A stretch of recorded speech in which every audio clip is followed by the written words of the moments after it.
আসসালামু আলাইকুম। ইনফো টেলিভিশনে আপনাদের সবাইকে স্বাগতম।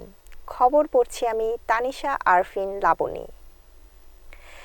যে ভোট ৫০০ টাকা দিয়ে কেনা যায়, যে ভোট একটা বিরিয়ানির প্যাকেট দিয়ে কেনা যায়, সেটা ভোট না, বললেন নাগরিক কমিটির অন্যতম সদস্য মনিরা খাতুন। আমাদের নাটোর প্রতিনিধি শাকিল হোসাইনের পাঠানো তথ্যচিত্রে থাকছে বিস্তারিত।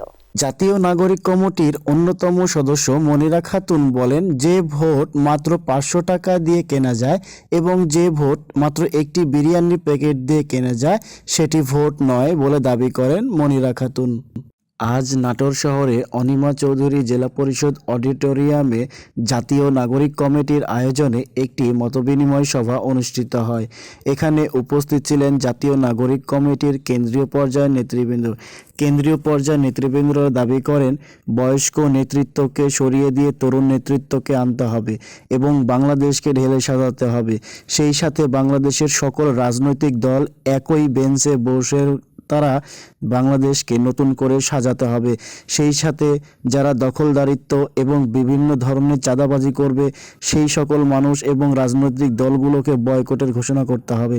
সেই সাথে বাংলাদেশে নতুন করে রাজনৈতিক দল হিসেবে ছাত্র এবং তরুণদেরকে সুযোগ করে দেওয়ার ব্যবস্থা করতে হবে। আর সেই বার্তা নিয়ে নাগরিক কমিটি আপনাদের কাছে এসেছে।